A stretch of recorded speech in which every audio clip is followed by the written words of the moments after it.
여러분, 꿈은 꼭 젊을 때만 꾸는 걸까요? 누군가는 68배, 아주 조용히 자신을 다시 불러냈습니다. 가족을 위해 평생을 바치고도 나라는 이름은 뒤에 두었던 한 여자. 그녀가 어느 날 바늘을 다시 집었습니다. 그리고 놀라운 일이 벌어졌습니다. 그 한 땀 한 땀이 또 다른 인생들을 깨우기 시작한 겁니다. 나는 너무 늦었다고 생각하셨나요? 아니요. 지금부터 시작일 수 있습니다.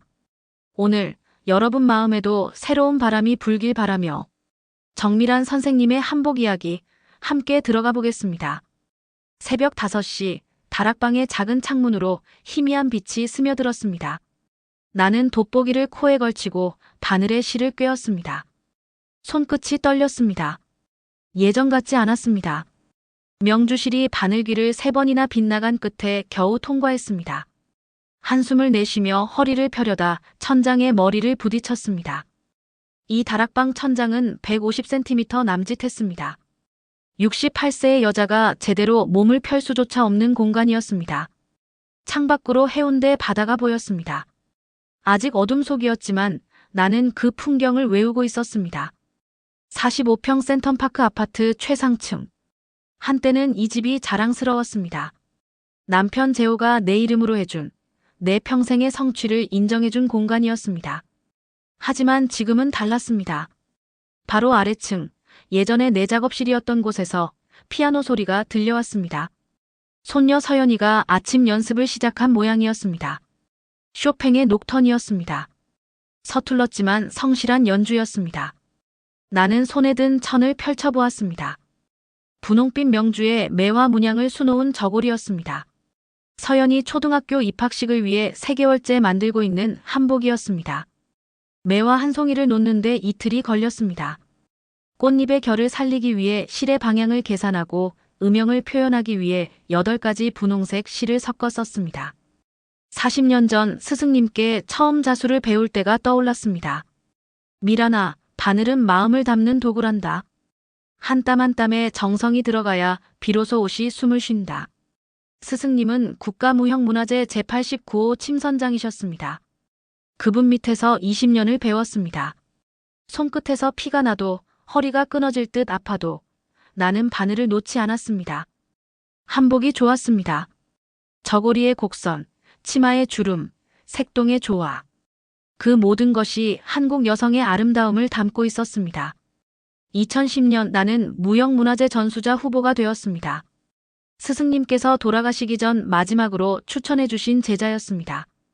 그날 남편은 내 손을 잡고 말했습니다. 여보, 당신은 대단한 사람이야. 이 아파트, 당신 이름으로 할게. 당신이 이룬 거니까. 그때는 행복했습니다. 2층 전체를 작업실로 쓸 수 있었습니다. 넓은 창으로 햇빛이 쏟아지는 공간에서 나는 전통 홀레복을 만들고 궁중 화롯을 재현했습니다. 박물관에서 자문을 요청했고 대학에서 특강을 나갔습니다. 하지만 남편이 돌아가신 후 모든 것이 바뀌었습니다. 3년 전 봄이었습니다. 아들 우진이가 결혼하면서 며느리 수진이가 들어왔습니다. 35살의 공인회계사였습니다. 똑 부러지고 효율적이며 감정보다는 논리를 앞세우는 여자였습니다. 어머님, 말씀드릴 게 있어요. 결혼 석 달 만에 수진이가 거실로 나를 불렀습니다. 노트북을 펼쳐놓고 뭔가 계산한 흔적이 가득했습니다. 2층을 아이들 교육 공간으로 재배치하려고요. 서연이는 피아노를 배워야 하고 재민이는 책상을 키워야 하거든요. 어머님 작업실은 3층 다락방으로 옮기시면 어떨까요? 가슴이 철렁했습니다. 수진아, 하지만 거기는 내 작업실인데. 채광도 중요하고 작업대도. 어머님, 솔직히 말씀드릴게요. 수진이는 노트북 화면을 돌려 보여주었습니다. 한복시장 규모, 전통 공예 수요 그래프, 연령대별 소비 통계였습니다. 지금 시대에 손바느질로 한복 만드는 게 무슨 의미가 있나요? 시장도 줄어들고 수요도 없고. 차라리 기성품 한복이 더 저렴하고 예쁘잖아요. 어머님께서 하시는 건 죄송하지만 취미 아닌가요? 취미는 작은 방에서도 충분히 하실 수 있잖아요. 취미. 그 단어가 가슴에 박혔습니다. 40년간 내 정체성이었던 일이 내가 아침에 일어나는 이유였던 것이 취미가 되는 순간이었습니다. 수진아, 이건 취미가 아니야. 나는 무형문화재 전수자 후보고 이 일은. 어머님, 무형문화재가 뭐 하는 건데요? 돈 되나요? 명예만 있고 실속은 없잖아요. 그리고 솔직히 어머님 나이에 언제까지 반을 잡으실 건데요? 우진이는 옆에 앉아 아무 말도 하지 않았습니다. 아들은 언제나 그랬습니다. 아내와 어머니 사이에서 중립을 지켰습니다. 아니, 중립이 아니었습니다. 침묵은 곧 아내의 편을 드는 것이었습니다. 우진아, 너는 어떻게 생각하는데? 아들은 잠시 망설이다 입을 열었습니다. 엄마, 서연이랑 재민이 교육이 중요하긴 해요. 요즘 애들 경쟁이 얼마나 심한데. 그리고 엄마도 이제 좀 쉬셔야 하지 않나요? 쉬라는 말. 그만두라는 뜻이었습니다. 결국 나는 다락방으로 올라갔습니다. 높이 150cm, 넓이 4평 남짓한 공간이었습니다.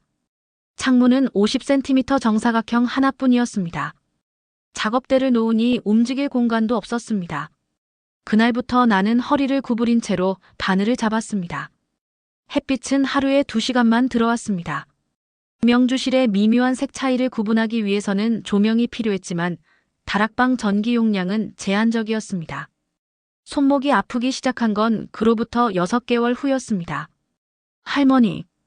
어느 날 저녁 서연이가 다락방 사다리를 올라왔습니다.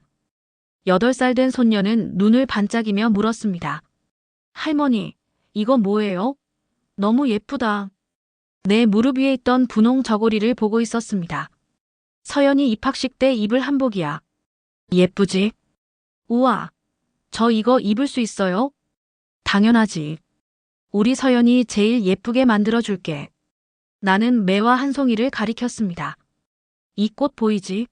할머니가 서연이 생각하면서 하나하나 수놓은 거야. 매화는 추운 겨울에도 꽃을 피우는 꽃이란다. 우리 서연이도 어떤 어려움이 와도 꽃처럼 아름답게 자라라고. 할머니, 고마워요. 서연이가 내 목을 껴안았습니다. 그 따뜻함이 가슴에 스며들었습니다. 하지만 그날 저녁 수진이의 목소리가 계단 아래서 들려왔습니다. 서연아, 내려와. 할머니 방해하지 마. 엄마, 저 한복 입을 거예요. 할머니가 만들어주신대요. 한복? 무슨 소리야? 수진이가 다락방으로 올라왔습니다. 내 손에 든 저고리를 보더니 인상을 찌푸렸습니다. 어머님, 서연이 입학식에 한복 입히시려고요? 응, 3개월째 만들고 있어. 예쁘지? 어머님, 안 됩니다. 수진이의 목소리가 단호했습니다. 요즘 애들 입학식에 한복 입는 애 없어요. 다들 정장 입어요. 서연이 혼자 한복 입으면 튀잖아요. 튄다는 게 나쁜 건가? 우리 전통 옷인데. 어머님, 제발 서연이 입장 좀 생각해 주세요. 애들 세계에서 튀는 건 왕따 당하는 지름길이에요. 저는 우리 딸이 그렇게 되는 거 못 봐요.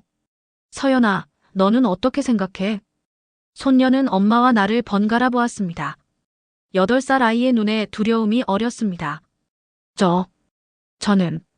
서연아, 한복은 안 돼. 입학식에는 네이비 원피스 입는 거야. 알았지? 응, 엄마. 서연이는 고개를 떨구고 내려갔습니다. 나는 분홍 저고리를 들여다보았습니다. 3개월간 새벽마다 한 땀 한 땀 놓은 매화꽃들이 무색해졌습니다. 그 한복은 결국 장롱 깊숙이 들어갔습니다.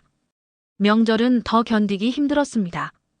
추석 전날 나는 새벽부터 일어나 제사상을 준비했습니다. 남편 재호의 제사였습니다. 시장에 가서 과일을 골랐습니다. 사과는 꼭지가 달린 것으로, 배는 흠없는 것으로.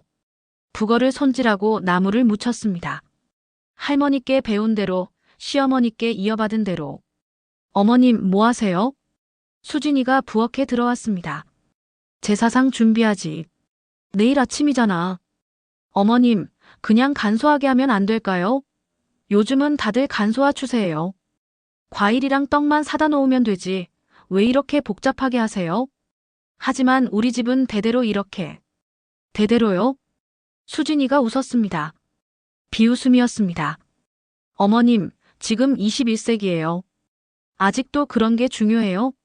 시간 낭비고 돈 낭비예요. 그 시간에 손주들이랑 놀아주시는 게 낫지 않나요?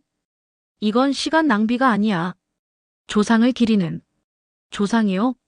어머님, 죽은 사람이 음식을 먹나요? 이건 그냥 산 사람들 자기 만족이잖아요. 가슴이 무너졌습니다. 전통은 시간 낭비. 제사는 자기 만족. 문화는 쓸모없는 것. 내 평생이 부정당하는 순간들이 차곡차곡 쌓여갔습니다. 결국 그의 제사상은 마트에서 산 과일과 떡으로 차려졌습니다. 남편 앞에서 절을 올리는데 눈물이 났습니다. 여보, 내가 이렇게까지 작아져야 하나요? 손목이 심하게 아파진 건 그의 겨울이었습니다. 바늘을 잡을 때마다 전기가 통하는 듯한 통증이 엄지에서 팔꿈치까지 뻗쳤습니다. 병원에 갔습니다. 손목 터널 증후군이네요. 반복적인 손목 사용으로 신경이 눌린 겁니다. 심하면 수술해야 해요. 의사는 X-ray 사진을 보여주었습니다. 40년 동안 바늘을 잡으셨다고요? 손목이 많이 손상됐습니다. 당분간 바늘질은 삼가세요. 바늘을 놓으라고. 숨을 쉬지 말라는 말과 같았습니다. 그날 오후 손목에 보호대를 찬 채 집에 돌아왔습니다. 현관문을 열자 수진이가 앞치마를 두르고 있었습니다. 어머님, 병원 다녀오셨어요? 응. 그럼 오늘 저녁 준비는요? 우진 오빠 회사 사람들 저녁 초대했는데. 내 손이 아니라 저녁이 걱정이었습니다. 손목 보호대도 의사소견서도 내 통증도 보이지 않았습니다. 오직 저녁 준비만 보였습니다. 손목이 안 좋아서 의사가 쉬래. 에이, 어머님. 그래도 밥은 하셔야죠. 제가 회사 일 때문에 바빠서 못하잖아요. 그냥 간단하게 찌개 하나만 끓여주세요. 그날 밤 나는 왼손으로 찌개를 끓였습니다. 오른손은 쓸 수가 없었습니다. 도마 위에서 파를 써는데 눈물이 떨어졌습니다. 파인지 눈물인지 구분이 안 됐습니다. 그날 밤 다락방에 올라와 앉았습니다. 미완성인 저고리가 작업대 위에 놓여 있었습니다. 매와 5송이가 채 완성되지 못한 채였습니다. 바늘을 들었습니다. 떨리는 손으로 실을 꿰었습니다. 한 땀 놓을 때마다 손목이 비명을 질렀습니다. 하지만 멈출 수 없었습니다. 이것밖에 없었습니다. 나를 증명할 수 있는 것은 그때였습니다. 아래층에서 소리가 들렸습니다. 엄마, 진짜 할머니 때문에 못 살겠어. 맨날 한복, 전통, 옛날 얘기만 하고. 수진이의 목소리였습니다. 조용히 해. 엄마 들으시면 어떡해. 듣게 놔둬요. 차라리 듣는 게 나아요. 어머님, 현실 좀 보셨으면 좋겠어요. 지금이 조선시대예요? 누가 손바느질 한복을 입어요? 나는 바늘을 놓았습니다. 그날 밤 나는 결심했습니다. 더 이상은 안 되겠다고. 이곳에서는 나로 살 수 없다고. 다락방 창문으로 새벽 바다가 보였습니다.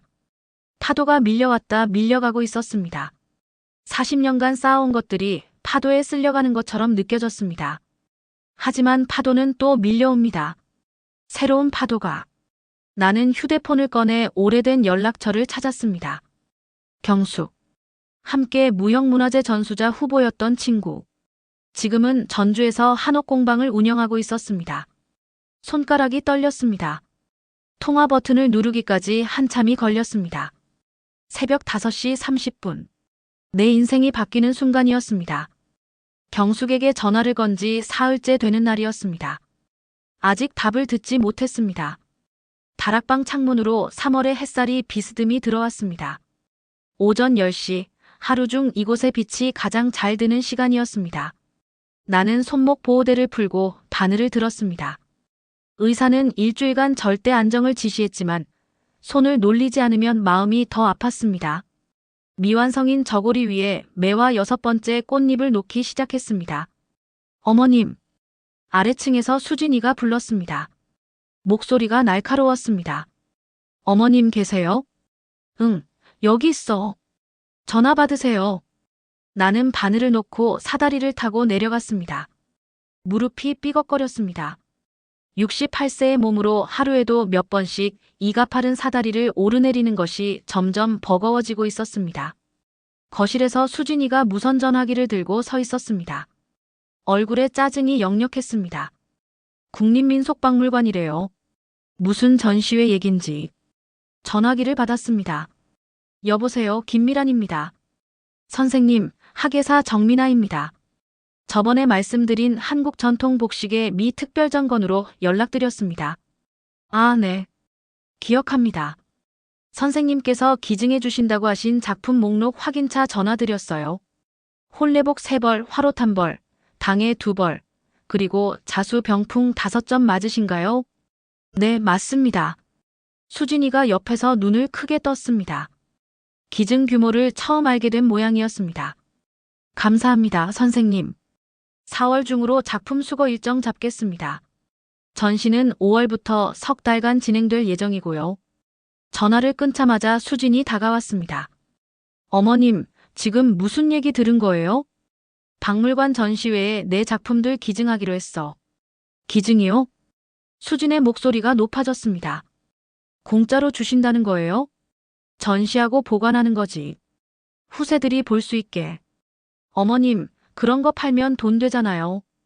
요즘 한복 수집가들 많아요. 골동품상에 내놓으면 한 벌에 몇백만 원은 받을 수 있을 텐데.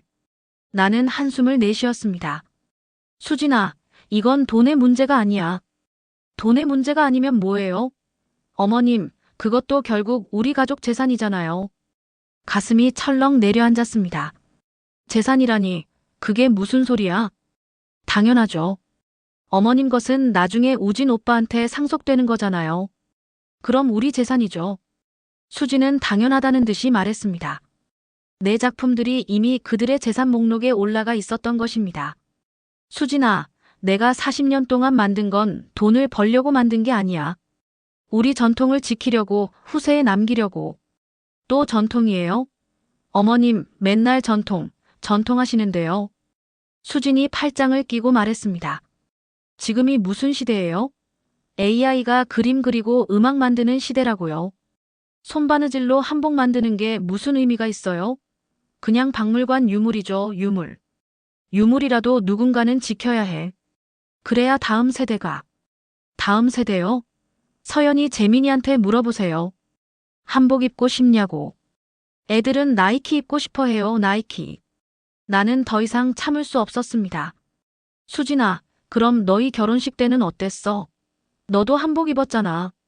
내가 6개월 동안 밤낮으로 만든 당에 입고 패백 올렸잖아. 수진의 얼굴이 굳었습니다. 그건 그때는 필요했으니까요. 시댁 어른들 앞에서 예를 갖춰야 했으니까. 필요할 때만 전통이고 필요 없으면 유물이야? 어머님, 왜 그렇게 말씀하세요? 저는 현실적인 얘기를 하는 거예요. 그 한복들 팔면 서연이 피아노 학원비 1년치는 나와요. 손주 교육비와 내 평생 작품이 저울질되는 순간이었습니다. 그날 저녁 나는 혼자 다락방에 앉아 작품들을 들여다보았습니다. 장롱 깊숙이 보관된 한복들을 하나씩 꺼냈습니다. 첫 번째는 1987년에 만든 화롯이었습니다. 붉은 비단에 금박으로 모란과 연꽃을 그려 넣었습니다. 스승님께서 자네 손끝에서 꽃이 피는구나 하고 칭찬하셨던 작품이었습니다. 두 번째는 우진이 결혼식 때 수진이가 입었던 당이었습니다. 연두빛 명주에 은실로 학 2마리를 수놓았습니다. 백년해로를 기원하는 마음을 담았습니다. 그 마음이 지금은 재산 계산으로 돌아왔습니다. 세 번째는 아직 미완성인 서연이 치마저고리였습니다. 매화 6송이. 완성하려면 아직 2달은 더 걸릴 것입니다. 하지만 수지는 이미 입학식에 입지 않겠다고 했습니다. 문득 전화벨이 울렸습니다. 휴대폰을 확인했습니다. 경숙이었습니다. 미란아, 나야. 경숙아. 목소리가 떨렸습니다. 너 목소리 왜 그래? 또 무슨 일 있어? 아니야, 괜찮아. 거짓말. 40년 친구가 목소리만 들어도 알아. 며느리 때문이지. 나는 대답 대신 한숨을 내쉬었습니다. 미란아, 솔직히 말해. 넌 지금 부산에서 뭐하고 있어? 다락방에 처박혀서 바늘 쥐고 있는 게 다야. 너 실력이면 여기서 공방 하나 거뜬히 차릴 수 있어. 하지만 경수가, 난 가족이 있잖아. 손주들도 있고. 가족? 그 가족이 너한테 뭐 해줬는데? 작업실 빼앗고 작품 돈으로 계산하고. 미란아, 넌 거기서 가족이 아니라 가정부야. 가정부. 그 말이 가슴에 박혔습니다. 경수가 그래도가 뭐야? 넌 무형문화재 전수자 후보였어. 스승님이 인정한 마지막 제자였고. 그런 내가 왜 다락방에서 숨죽이고 살아야 해? 경숙의 목소리가 격해졌습니다. 경주 한옥마을에 한옥 하나 나왔어. 월세 50에 보증금 1억. 방 3개에 마당 있고 채광 좋아. 공방하기 딱이야. 하지만이 뭐야? 미란아, 넌 아직 68세야. 스승님은 80세까지 반을 잡으셨어. 너한테 12년이 남았어. 그 12년을 다락방에서 보낼 거야? 아니면 내 공방에서 보낼 거야? 전화를 끊고 나서 한참을 멍하니 앉아 있었습니다. 다락방 창문으로 별이 보였습니다. 부산 도심의 밤하늘은 별이 적었습니다. 빛공해 때문이었습니다. 경주는 어떨까? 한옥마당에서 밤하늘을 보면 별이 많이 보일까? 그때 아래층에서 소리가 들렸습니다. 우진이가 퇴근한 모양이었습니다. 수진과 무언가 대화하는 소리가 희미하게 들렸습니다. 사다리를 타고 내려가 거실로 갔습니다. 우진과 수진이 소파에 앉아 노트북을 보고 있었습니다. 우진아. 아, 엄마. 저녁 드셨어요? 아직. 얘기 좀 하자. 부부가 서로를 쳐다보았습니다. 뭔가 예상하고 있다는 표정이었습니다. 엄마, 저희도 드릴 말씀이 있어요. 우진이 노트북을 돌려 보여주었습니다. 화면에는 다락방 리모델링 설계도가 떠 있었습니다. 재민이 방으로 개조하려고요. 천장 높이고 창문 키우고 책상이랑 침대 넣으면 딱 맞을 것 같아요. 심장이 쿵 내려앉았습니다. 그럼 내 작업실은? 거실 한쪽에 작은 테이블 하나 놓아드릴게요. 거기서 하시면 안 돼요? 거실 한쪽. TV 소리, 손주들 떠드는 소리, 손님 오가는 소리가 가득한 그곳에서 섬세한 자수 작업을 하라는 말이었습니다. 우진아, 너도 건축가잖니. 작업 공간이 얼마나 중요한지 알잖아.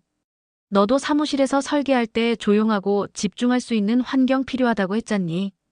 그건 엄마는 다르잖아요. 뭐가 달라?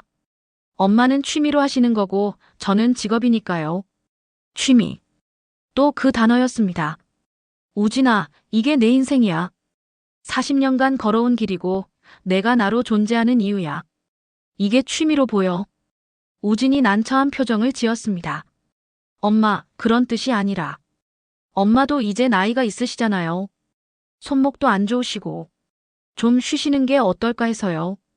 쉬라는 게 그만두라는 뜻이지. 그런 건 아니고. 우진아. 나는 아들을 똑바로 쳐다보았습니다. 솔직하게 말해. 엄마 보고 바늘 놓으라는 거지. 작업 그만두라는 거지. 우진이 입술을 깨물었습니다. 대답하지 않았습니다. 하지만 침묵이 곧 대답이었습니다. 수진이 끼어들었습니다. 어머님, 우리가 어머님 생각해서 하는 말이에요. 손목 더 상하면 어떡하려고요? 그냥 TV 보시고 손주들이랑 놀아주시고 편하게 사세요. 편하게. 존재를 지우는 것을 편하게 살라고 포장했습니다. 그날 밤 나는 다시 다락방으로 올라왔습니다. 휴대폰을 꺼내 경숙에게 메시지를 보냈습니다. 경주 한옥 아직 있어? 답장은 금방 왔습니다. 있어. 너 온다는 거야? 응. 가야겠어. 잘 생각했어. 내일 당장 계약금 넣을까? 손가락이 떨렸습니다. 하지만 망설이지 않았습니다. 그래. 부탁해. 휴대폰을 내려놓고 창밖을 보았습니다. 해운대 바다가 어둠 속에서 숨을 쉬고 있었습니다. 파도 소리는 들리지 않았지만 파도가 밀려오고 있다는 걸 알 수 있었습니다. 며느리는 내 작품을 재산으로 봅니다. 아들은 내 작업을 취미로 봅니다. 이 집은 내 숨통을 조이고 있습니다. 그렇다면 떠나야 합니다. 내가 나로 살 수 있는 곳으로. 다음 날 아침 나는 부동산에 전화를 걸었습니다. 여보세요. 해운대 센텀파크 45평형 매물로 내놓고 싶습니다. 네, 고객님. 언제 방문 가능하세요? 지금 당장이요. 전화를 끊고 옷을 갈아입었습니다. 거울을 보았습니다. 68세 여자가 서 있었습니다. 주름진 얼굴, 굽은 어깨 하지만 눈빛만은 살아있었습니다. 미란아, 늦지 않았어. 거울 속 내가 말하는 것 같았습니다. 부동산 중개인이 오후에 왔습니다. 집을 둘러보고 시세를 계산했습니다. 2평형, 2층 수면. 6억에서 6억 5천 사이로 보입니다. 금매로 내놓으시면 5억 8천 정도 될 것 같고요. 5억 8천이면 됩니다. 빨리 처리해 주세요. 네, 알겠습니다. 중개인이 돌아간 후 수진이 현관으로 뛰어왔습니다. 어머님, 지금 뭐 하신 거예요? 집 팔려고. 네. 무슨 소리예요? 4명의 아파트니까 내가 파는 거야. 하지만 우리가 여기 살고 있잖아요. 어머님 혼자 결정하실 일이 아니에요. 수진의 목소리가 떨렸습니다. 혼자 결정. 다락방 뺏을 땐 내 동의 안 구했잖아. 거실 한 구석 내줄 땐 내 의견 안 물었잖아. 어머님. 수진아, 이 집은 남편이 내 이름으로 해준 거야. 내가 무형문화재 전수자 후보 됐을 때 당신이 이룬 것이라고 하면서. 그러니까 이건 내 집이야. 수진의 얼굴이 하얗게 질렸습니다. 그럼 우리 보고 어쩌라는 거예요? 서연이 재민이는요? 애들 학교는요? 너희는 돈 잘 벌잖아. 우진이 건축사무소도 잘 되고 너도 회계사 연봉 받고 전세든 월세든 알아서 구하면 되지. 못 믿겠어요. 손주들 생각은 안 하세요? 손주 생각? 서연이 한복 입는 거 튄다고 한 게 누군데? 손주 생각은 그때 했어야지. 그날 저녁 우진이 회사에서 급히 돌아왔습니다. 넥타이도 풀지 않은 채 다락방으로 올라왔습니다. 엄마, 진정하세요. 우리 얘기 좀 해요. 얘기. 다락방으로 밀어낼 때 얘기 있었어. 거실 한 구석 내줄 때 얘기 있었어. 그건 상황이 어쩔 수 없었잖아요. 이것도 어쩔 수 없어. 엄마도 엄마 인생 살아야지. 우진이 바닥에 주저앉았습니다. 엄마, 제가 잘못했어요. 엄마 마음 헤아리지 못했어요. 다시 생각해 주세요. 우진아, 미안하다. 하지만 엄마 결정은 변하지 않아. 나는 가방을 챙겼습니다. 당장 경숙이 있는 전주로 가서 경주 한옥을 보기로 했습니다. 현관으로 나가는데 서연이가 방에서 나왔습니다. 할머니, 어디 가세요? 할머니 일 때문에 잠깐 다녀올게. 언제 오세요? 나는 대답할 수 없었습니다. 언제 돌아올지, 아니 돌아올지조차 확실하지 않았습니다. 할머니, 저 한복 입고 싶었어요. 엄마한테 말 못했지만 서연이가 작은 목소리로 말했습니다. 나는 손녀를 꼭 안았습니다. 알아, 우리 서연이. 할머니가 꼭 완성해 줄게. 약속해. KTX에 몸을 싣는데 처음으로 숨통이 트이는 기분이었습니다. 실밥이 풀렸습니다. 이제 새로운 수를 놓을 시간이었습니다. 전주행 KTX 아니었습니다. 창밖으로 부산의 풍경이 빠르게 지나갔습니다. 해운대 바다 광안대교, 그리고 점점 멀어지는 도시의 불빛들. 나는 가방을 무릎 위에 올려놓고 손으로 꼭 쥐었습니다. 그 안에는 통장과 도장, 그리고 40년간의 작품 사진들이 들어있었습니다. 휴대폰이 울렸습니다. 우진이었습니다. 통화 버튼을 누르지 않았습니다. 5번째 전화였습니다. 아마 수진이가 부동산 중개인의 전화를 받았을 것입니다. 문자가 왔습니다. 엄마, 대체 무슨 생각이세요? 당장 전화 주세요. 나는 휴대폰을 가방에 넣었습니다. 아직 아니었습니다. 아직은 그들과 말할 준비가 되지 않았습니다. 경숙은 전주역에서 기다리고 있었습니다. 20년 만에 보는 얼굴이었지만 한눈에 알아볼 수 있었습니다. 미란아. 경숙아. 우리는 말없이 껴안았습니다. 경숙의 어깨에서 비누 냄새가 났습니다. 예전 공방에서 맡던 그 냄새였습니다. 고생했다. 많이 힘들었지? 응. 더 이상은 말할 수 없었습니다. 말하면 눈물이 날 것 같았습니다. 일단 내 공방 가자. 거기서 쉬고 내일 경주 가자. 경숙의 공방은 전주 한옥마을 안쪽에 있었습니다. 기와지붕 아래 실과 바늘이라는 나무 간판이 걸려 있었습니다. 내가 지은 이름이야? 응. 우리가 하는 일이 결국 실과 바늘 아니겠어? 공방 안은 따뜻했습니다. 커다란 작업대 위에 형형색색의 실타래들이 놓여 있었습니다. 벽에는 완성된 한복들이 걸려 있었습니다. 저고리, 치마, 두루마기. 모두 손바느질로 만든 것들이었습니다. 경수가, 너는 여기서 행복해? 행복하지. 매일 아침 일어나서 이 문 열 때마다 가슴이 두근거려. 오늘은 무슨 작품을 만들까? 누가 찾아올까? 이게 내 공간이니까. 내 공간. 나에게는 없었던 것이었습니다. 저녁을 먹고 경숙의 집에서 잤습니다. 좁은 방이었지만 편안했습니다. 누군가 눈치를 볼 필요가 없었습니다. 새벽에 휴대폰이 울렸습니다. 우진이었습니다. 이번에는 받았습니다. 여보세요. 엄마, 대체 어디 계세요? 집에 안 계시잖아요. 우진의 목소리가 떨렸습니다. 전주에 있어. 전주요? 갑자기 왜요? 그리고 부동산에서 연락 왔는데 집을 팔았다고요? 이게 무슨 일이에요? 말했잖아. 엄마는 엄마 인생 살겠다고. 엄마, 농담 아니죠? 진짜 집 파신 거예요? 응. 계약금 받았어. 일주일 후에 잔금 들어와. 전화기 너머로 우진이 숨쉬는 소리가 들렸습니다. 엄마, 우리가 어디 살아요? 갑자기 이러시면 저희는 어떡하라고요? 너희 둘 다 돈 잘 벌잖아. 전세 구하든 월세 구하든 해. 엄마. 우진아, 미안하다. 하지만 엄마 결정은 변하지 않아. 전화를 끊었습니다. 손이 떨렸습니다. 하지만 후회는 없었습니다. 다음 날 아침 경숙과 함께 경주로 향했습니다. 경주역에 내려 택시를 타고 황리단 길로 갔습니다.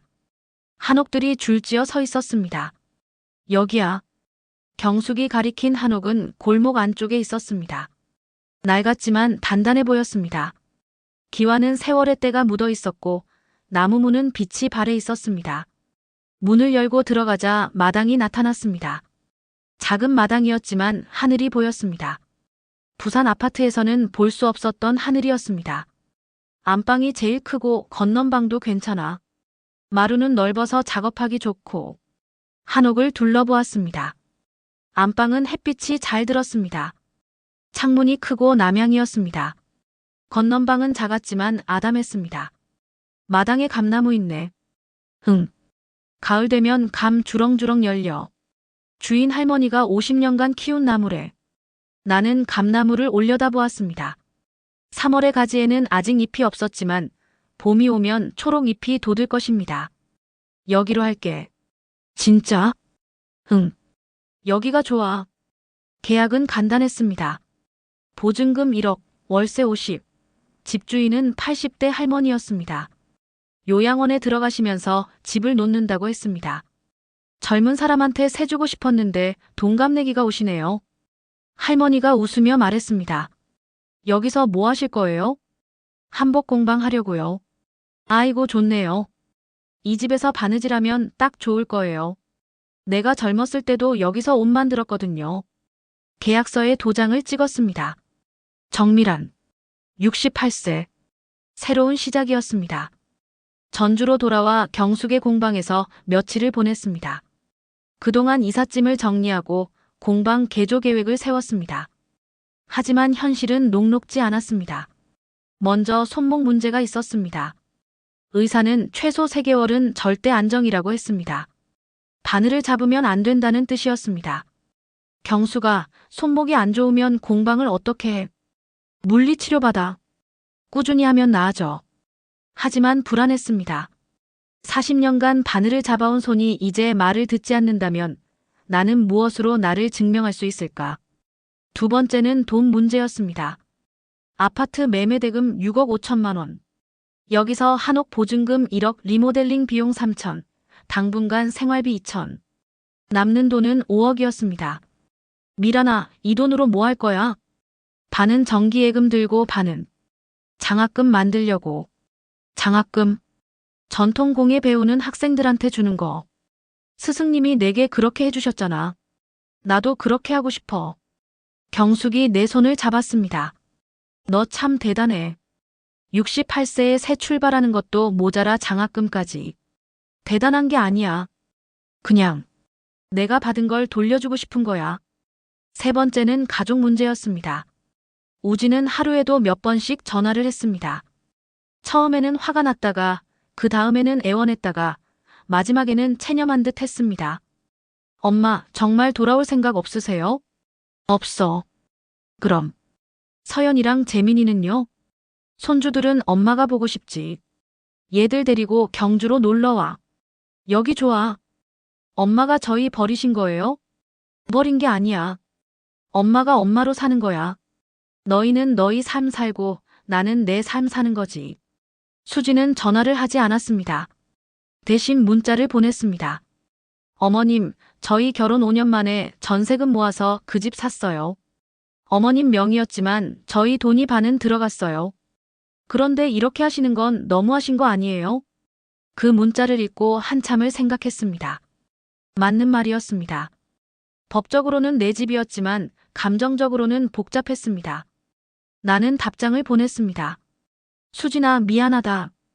하지만 이 집은 남편이 내 이름으로 해준 데는 이유가 있었어. 내가 이룬 것을 인정해준 거였어. 그런데 너희는 그걸 이해하지 못했어. 너희 돈이 들어간 건 알아. 그러니 매매대금 중 1억은 너희한테 줄게. 나머지는 내가 쓸 거야.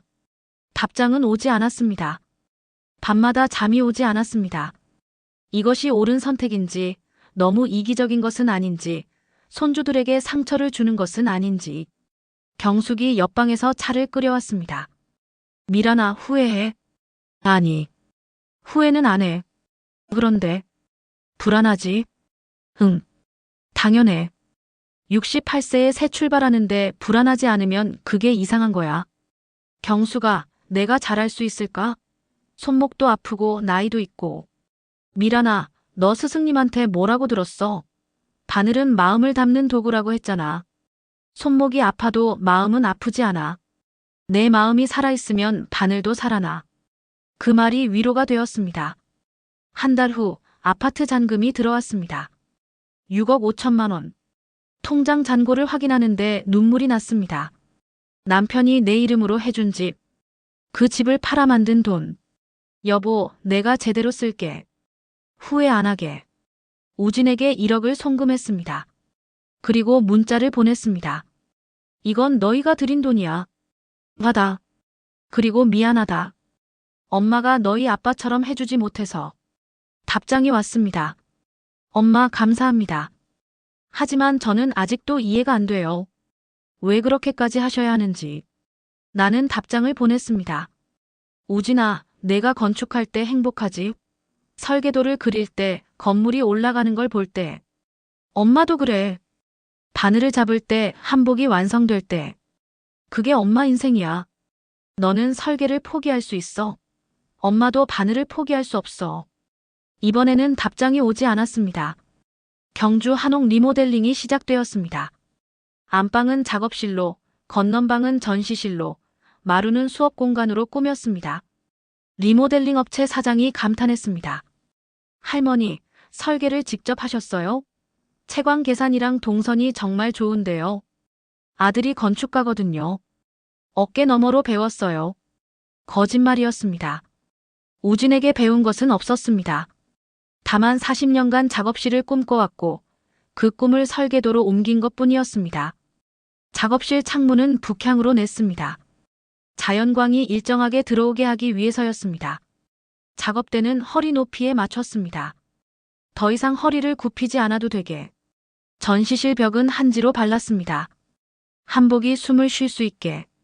조명은 은은하게, 작품이 빛나게. 마루는 넓게 열어뒀습니다. 앉아서 수업할 수 있게, 여럿이 둘러앉을 수 있게. 리모델링하는 2달 동안 나는 매일 공사장에 나갔습니다. 못질 소리, 톱질 소리, 페인트 냄새. 모든 것이 새로운 시작을 알렸습니다. 하지만 손목은 나아지지 않았습니다. 물리치료를 받으러 병원에 갔습니다.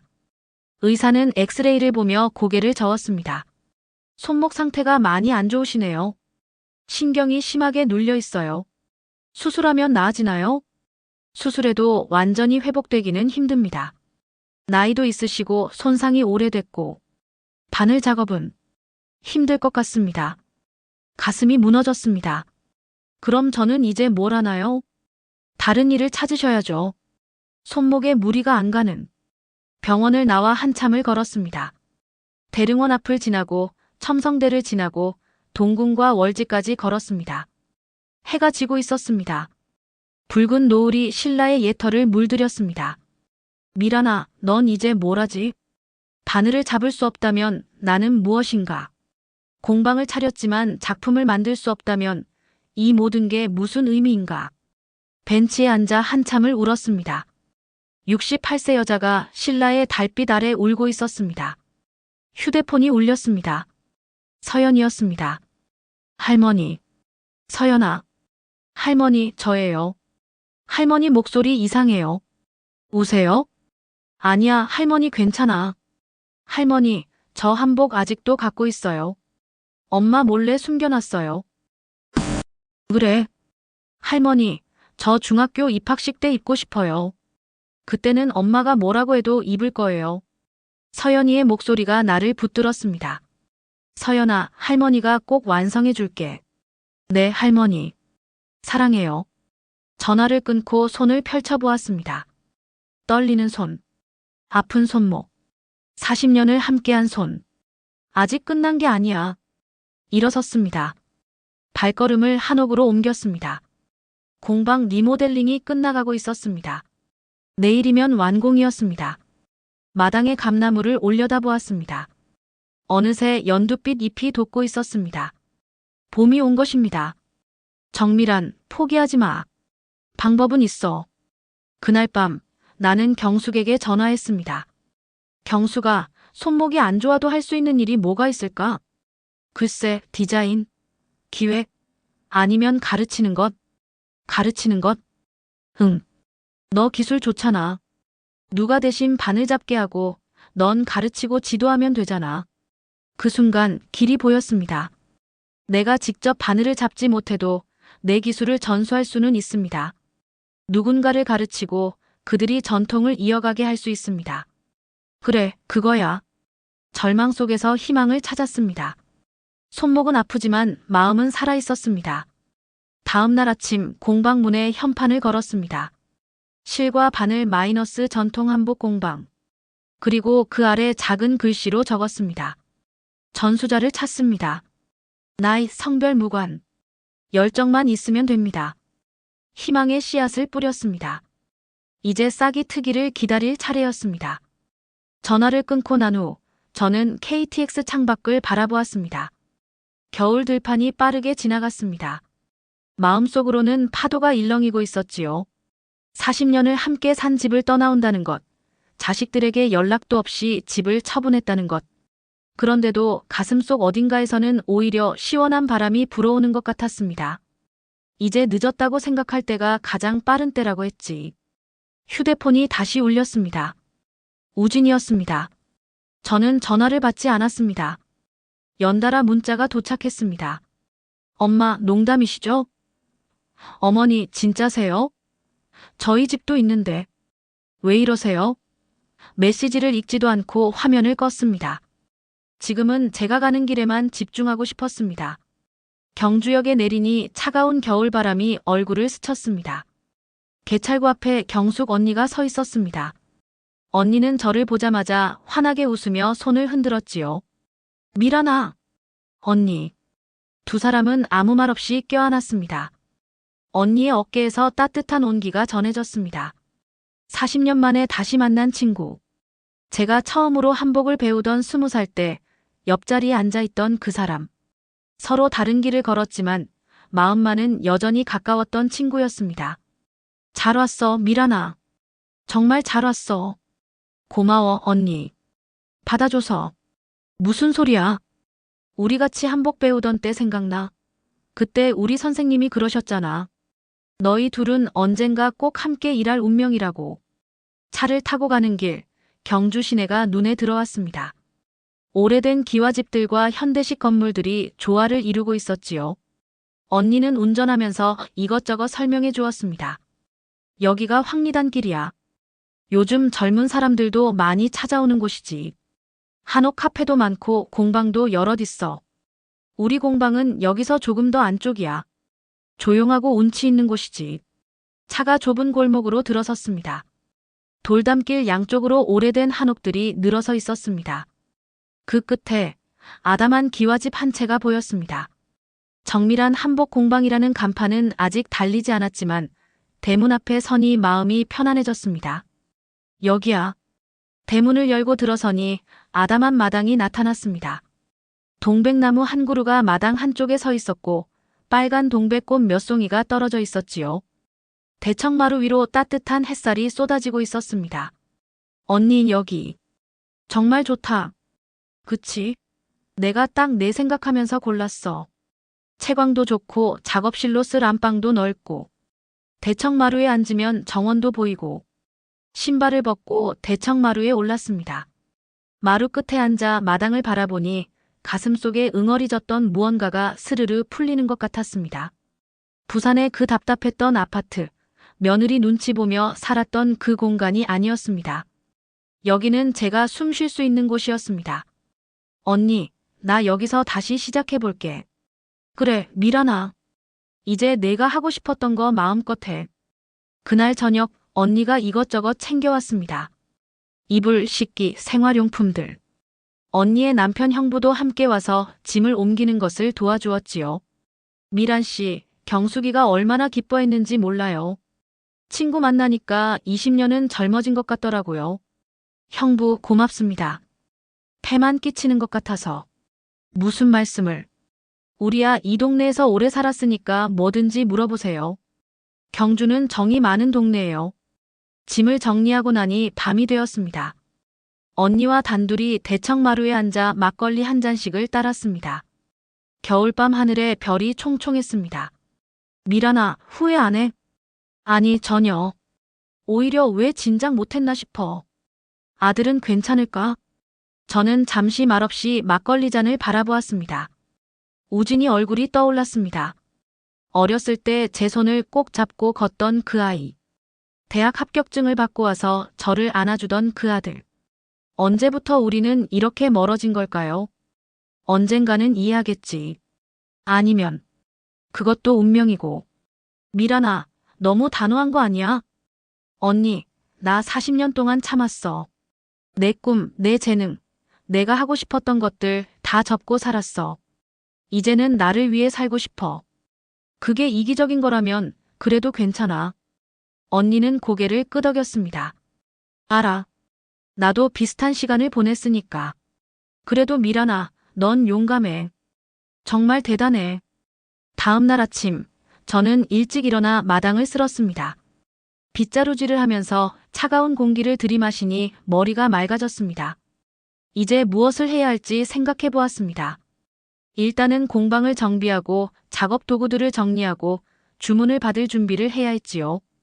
점심때쯤 동네 할머니 한 분이 담 너머로 고개를 내밀었습니다. 거기 새로 오신 분이시죠? 아, 네. 안녕하세요. 어디서 오셨어요? 부산에서 왔습니다. 어머, 부산에서? 여기서 뭐 하실 거예요? 한복 만들려고요. 한복 공방 열 예정입니다. 어머머, 그래요? 그럼 저희 손녀 돌복도 만들어 주실 수 있어요? 물론이지요. 언제든지 오세요. 할머니는 환하게 웃으며 들어가셨습니다. 저는 가슴이 따뜻해졌습니다. 부산에서는 며느리한테 어머니, 그런 건 그냥 사면 되는데 왜 만드세요? 라는 말을 들었는데 여기서는 사람들이 제 손길을 기다려주는 것 같았습니다. 사흘째 되는 날, 저는 경숙 언니와 함께 시내에 나가 간판을 주문했습니다. 정밀한 한복 공방 마이너스 전통을 잇는 바느질. 간판 글씨체를 고르면서 저는 설렜습니다. 마치 처음 가게를 여는 20살 청년처럼 말이지요. 언니 간판 달면 진짜 시작이네. 응, 진짜 시작이지. 미란아, 우리 옛날처럼 같이 작업하자. 나도 요즘 손이 근질근질하거든. 언니도? 응. 나도 이것저것 하긴 했는데 손바느질이 제일 그리웠어. 미싱으로 하는 것도 좋지만 손바느질만의 맛이 있잖아. 일주일 후 간판이 달렸습니다. 마당에서 올려다보니 정밀한 한복 공방이라는 글씨가 햇빛에 반짝였습니다. 동네 사람들이 하나둘 구경을 왔습니다. 어머, 서울에서 오셨대요? 아니요, 부산입니다. 부산에서 왜 여기까지? 제가 옛날에 한복 배울 때 친구가 여기 살거든요. 그리고 경주가 좋아서요. 그래요? 우리 경주가 좋긴 하지. 그런데 한복을 직접 만드시는 거예요? 네, 손바느질로 합니다. 어머, 요즘 그런 분이 어디 있어요? 다들 미싱으로 박박해놓고 한복이라고 파는데. 저는 전통 방식을 고집합니다. 시간이 걸려도 한 땀 한 땀 정성을 담아서 만들고 싶어요. 사람들은 제 작업실에 전시된 작품들을 보고 감탄했습니다. 부산에서 가져온 저고리, 치마, 두루마기들. 며느리가 쓸모없는 것이라고 했던 그것들이 여기서는 예술품이 되었습니다. 어머, 이거 진짜 손으로 만드신 거예요? 네, 다 수작업입니다. 바느질이 얼마나 고운지. 요즘 이런 솜씨 가진 분 정말 드문데. 할머니 한 분이 조심스럽게 물었습니다. 저기, 혹시 무형문화재 이런 거 하신 적 있어요? 전수자 후보까지 올라갔었습니다. 부산에서요. 어머, 대단하시네. 그런 분이 우리 동네에 오시다니. 그날 저녁 저는 혼자 대청마루에 앉아 있었습니다. 휴대폰에는 우진이와 수진이한테서 온 문자가 수십 개 쌓여 있었습니다. 저는 하나하나 읽어보았습니다. 엄마, 제발 전화 좀 받아주세요. 어머니, 저희가 잘못했어요. 대화 좀 해요. 엄마, 우리 집으로 오시면 안 돼요? 어머니, 경주에 계시면 저희가 찾아가겠습니다. 저는 한참을 고민하다가 짧게 답장을 보냈습니다. 나 잘 지내고 있어. 걱정 마. 너희도 잘 지내라. 연락하고 싶으면 이 번호로 하지 말고 공방 전화로 해. 보내고 나니 마음이 편해졌습니다. 이제 선을 그었습니다. 제가 먼저 다가가는 것이 아니라 아이들이 스스로 깨닫고 찾아오기를 기다리기로 한 것이지요. 열흘째 되는 날, 첫 주문이 들어왔습니다. 경주시 문화원에서 전화가 온 것입니다. 정밀한 선생님이시죠? 소문을 들었습니다. 전통 혼례복을 만들어 주실 수 있으신지요? 혼례복이요? 네, 저희가 다음 달에 전통 혼례 행사를 하는데 신랑 신부 예복이 필요합니다. 정 선생님 솜씨라면 믿고 맡길 수 있을 것 같아서요. 고맙습니다. 한번 뵙고 상의하면 좋겠습니다. 다음 날 문화원 담당자분이 공방으로 찾아오셨습니다. 40대 중반쯤 되어 보이는 여성분이었는데 제 작품들을 보더니 눈이 휘둥그레졌습니다. 선생님, 이거 정말 전부 손바느질이세요? 네, 그렇습니다. 세상에. 요즘 이런 솜씨 가진 분이 어디 있어요? 선생님, 꼭 부탁드립니다. 우리 행사에 정말 필요한 분이세요. 주문을 받고 나니 가슴이 두근거렸습니다. 40년 만에 받는 제대로 된 주문이었습니다. 부산에서는 며느리 눈치 보느라 마음껏 일할 수도 없었는데 이제는 제 이름을 걸고 당당하게 일할 수 있게 된 것입니다. 그날 저녁 저는 바느질 도구들을 하나하나 꺼내 놓았습니다. 오래된 바늘통, 실패, 인두자. 40년 동안 제 손때가 묻은 도구들이었지요. 바늘을 집어드는 순간 제 손이 기억을 되살렸습니다. 손가락 끝에서 감각이 살아났습니다. 그래, 이거야. 이게 나야. 저는 천을 펼쳐놓고 재단하기 시작했습니다. 먹으로 선을 긋고 가위로 자르고 시침질을 했습니다. 한 땀 한 땀 바늘을 움직일 때마다 제 마음도 함께 차분해졌습니다. 이것이 제가 평생 하고 싶었던 일이었습니다. 이것이 제가 꿈꾸던 삶이었습니다. 경숙 언니가 저녁 늦게 들렀습니다. 미란아, 벌써 시작했구나. 응, 언니. 주문 받았어. 어머, 진짜? 뭔데? 전통 혼례복. 문화원 행사용이래. 와, 대박. 시작부터 좋은 일감이네. 응, 나도 신기해. 언니, 나같이 도와줄래? 당연하지. 내가 얼마나 기다렸는데. 두 사람은 마주 앉아 바느질을 시작했습니다. 40년 만에 다시 함께하는 작업이었습니다. 말은 없었지만 서로의 손놀림을 보며 미소 지었습니다. 청춘 시절로 돌아간 것 같았습니다. 미란아, 너 손 여전하구나. 하나도 안 변했어. 언니도. 언니 땀 여전히 고와.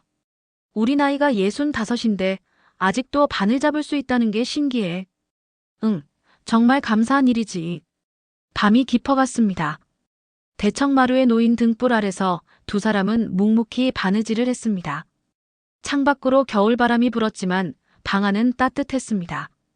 며칠 후 우진이한테서 전화가 왔습니다. 공방 전화번호로 걸어온 것이었지요. 저는 잠시 망설이다가 전화를 받았습니다. 여보세요. 엄마? 응, 나야. 엄마, 진짜 경주세요? 그래. 저 찾아가도 될까요? 주말에 시간 좀 내서. 저는 가슴이 뛰었습니다. 하지만 목소리는 침착하게 유지했습니다. 알아서 해. 주소는 문자로 보낼게. 네, 엄마. 그리고 미안해요. 전화를 끊고 나서 저는 한참을 멍하니 앉아 있었습니다. 우진이 목소리가 달라져 있었습니다. 더 이상 차갑지 않았습니다. 어쩌면 이제 시작일지도 모르겠다는 생각이 들었습니다. 주말 우진이가 왔습니다. 혼자였습니다. 대문을 열고 들어서는 아들의 모습을 보니 가슴이 먹먹했습니다. 예전보다 훨씬 수척해 보였습니다. 엄마, 왔구나. 들어와. 우진이는 대청마루에 조심스럽게 앉았습니다. 저는 차를 내왔습니다. 엄마, 여기. 좋네요. 그래, 나도 그렇게 생각해. 엄마, 정말 미안해요. 뭐가? 엄마가 하시는 일을 쓸모없다고 했던 것. 엄마 꿈을 무시했던 것. 정말 잘못했어요. 저는 차를 한 모금 마셨습니다. 우진아, 엄마는 화난 게 아니야. 그냥 서운했어. 내가 평생 뭐라고 살았는지 너희는 관심도 없더라고. 엄마. 근데 이제는 괜찮아. 엄마가 여기 와서 다시 시작하고 있거든. 엄마 인생, 엄마가 살 거야. 우진이는 고개를 숙였습니다. 한참 후에 그가 말했습니다. 엄마, 저 반성 많이 했어요. 집이 팔렸다는 걸 알고 나서 진짜 충격받았어요. 그동안 엄마를 얼마나 당연하게 생각했는지 깨달았어요. 엄마, 용서해 주세요. 저는 아들의 어깨에 손을 얹었습니다. 우진아, 엄마는 너희를 원망하지 않아. 다만 이제는 엄마도 엄마 인생을 살고 싶은 거야. 너희를 위해서만 사는 게 아니라 나를 위해서도 살고 싶어. 그게 이해되니? 네, 엄마. 이해해요. 이제는 정말 이해해요. 우진이는 작업실에 있는 제 작품들을 둘러보았습니다. 엄마, 이거 다 엄마가 만드신 거예요? 응. 대단하시다. 저 이런 줄 몰랐어요. 너희한테 보여준 적이 없으니까. 며느리가 싫어해서.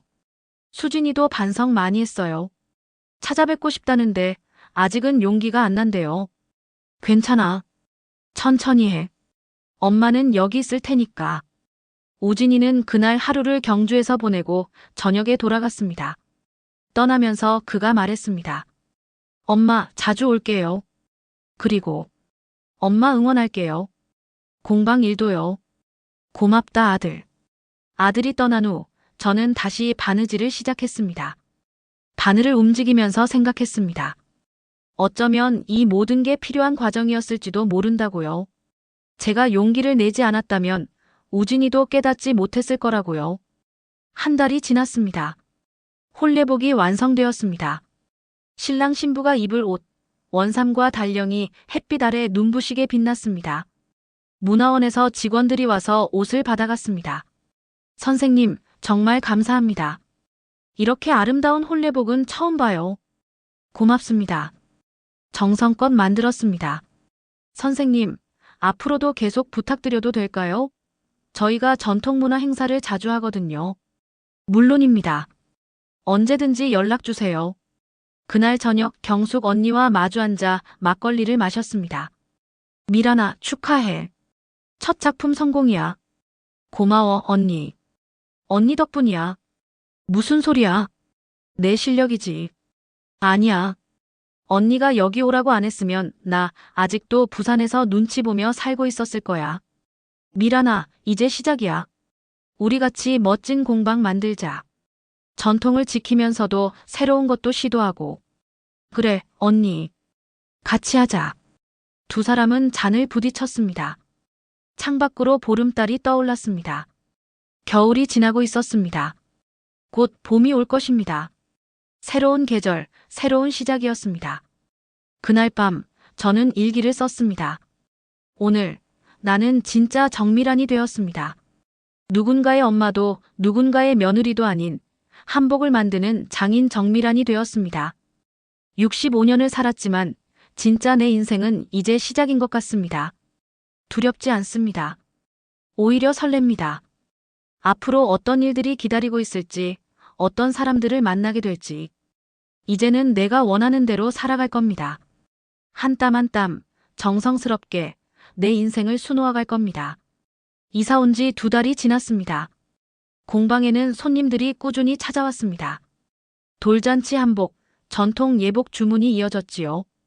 저는 아침 일찍 일어나 마당을 쓸고 작업실에 들어가 바느질을 했습니다. 점심은 경숙 언니와 함께 먹고 오후에는 다시 작업에 몰두했습니다. 이런 일상이 주는 평온함이 좋았습니다. 누구 눈치 보지 않고 제가 하고 싶은 일을 하는 것.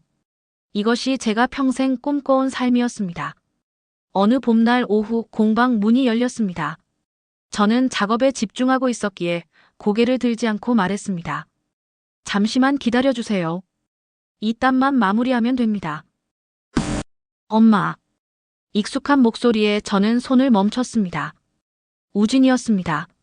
고개를 들어보니 아들이 문가에 서 있었습니다.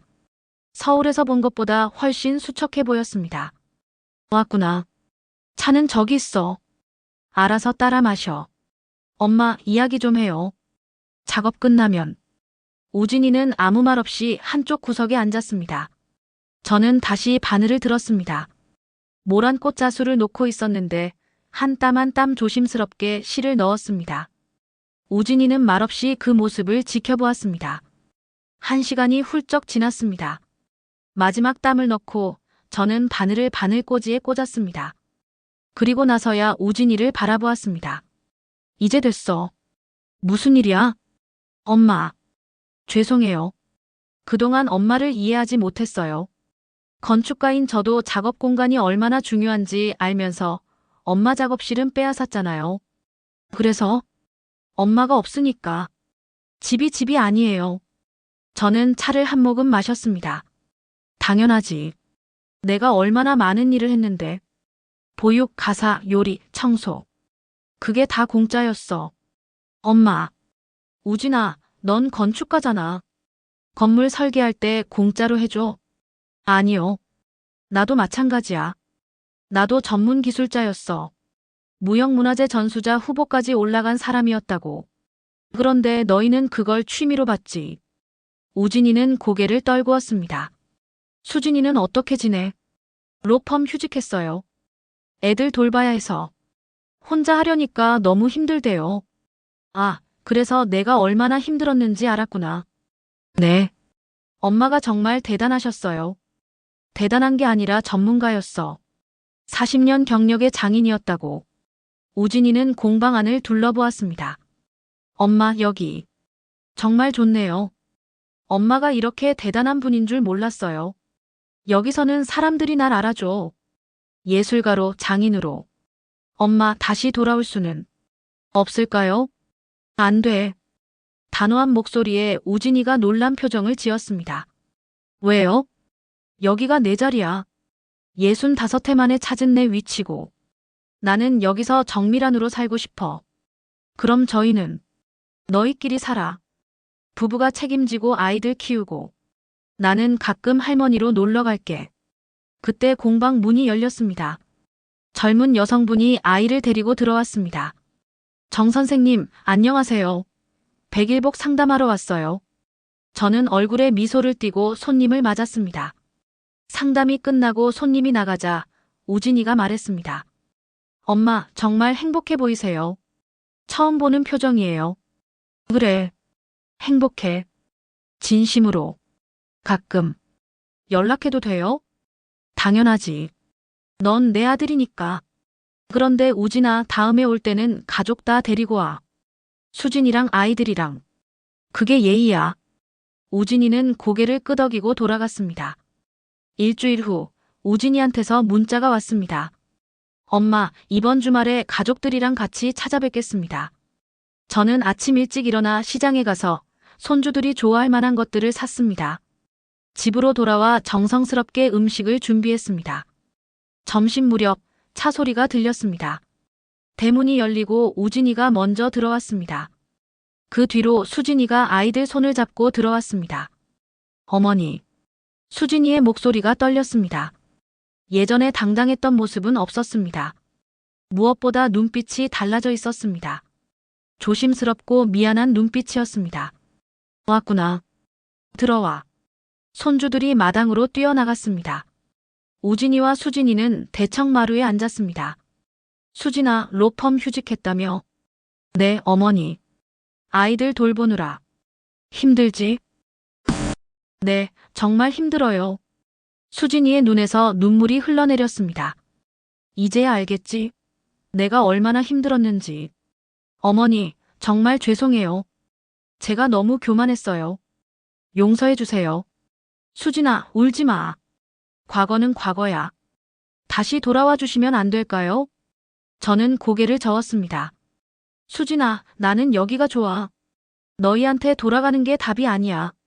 너희끼리 잘 살아. 그게 맞는 거야. 점심을 함께 먹었습니다. 식사 중에 수진이가 물었습니다. 어머니, 여기서 일은 잘 되세요? 응, 잘 돼. 주문도 꾸준히 들어오고. 다행이에요. 어머니, 제가 이제야 깨달았어요. 일과 육아를 병행하는 게 얼마나 힘든지. 수진아, 이제는 시대가 달라. 너는 남편이랑 같이 하면 돼. 우진이가 고개를 끄덕였습니다.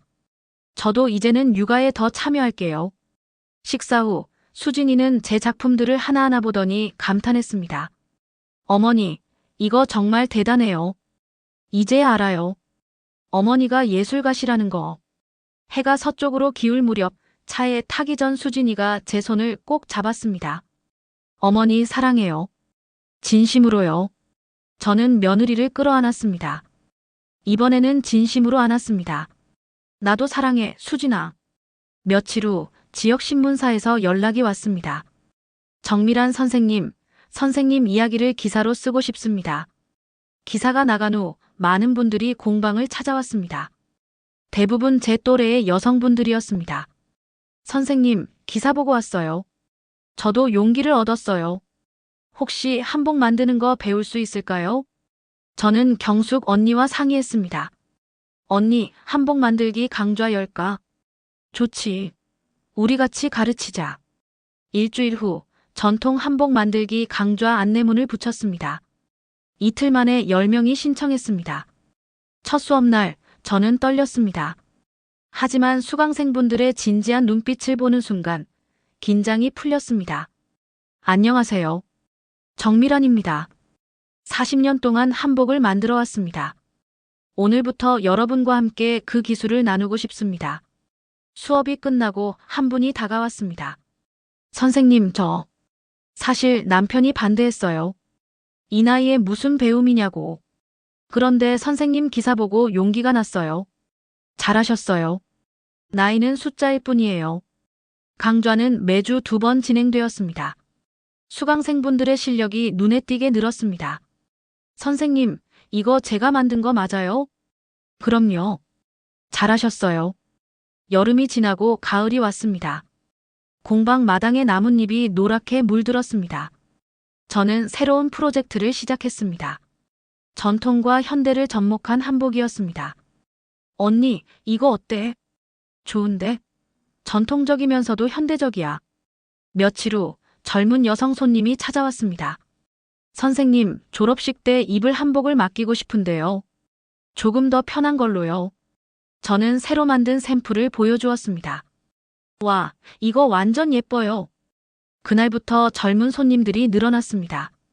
SNS를 통해 입소문이 난 것입니다. 가을이 깊어갔습니다. 어느 날 저녁 저는 대청마루에 앉아 노을을 바라보았습니다. 제 인생도 이렇게 노을처럼 아름답게 물들어가고 있다는 생각이 들었습니다. 수진이한테서 전화가 왔습니다. 어머니, 요즘 일도 재미있고 애들도 잘 크고 있어요. 다행이다. 어머니 사랑해요. 그리고 존경해요. 밤이 되었습니다. 저는 일기를 펼쳤습니다. 이제 경주에 온 지 반년이 되어갑니다. 제가 깨달은 것이 있습니다. 인생은 언제든 다시 시작할 수 있다는 것. 나이는 숫자일 뿐이라는 것. 중요한 것은 용기라는 것입니다. 예전에는 가족을 위해 제 꿈을 희생하는 것이 사랑이라고 생각했습니다. 하지만 이제는 압니다. 나를 사랑해야 다른 사람도 제대로 사랑할 수 있다는 것을.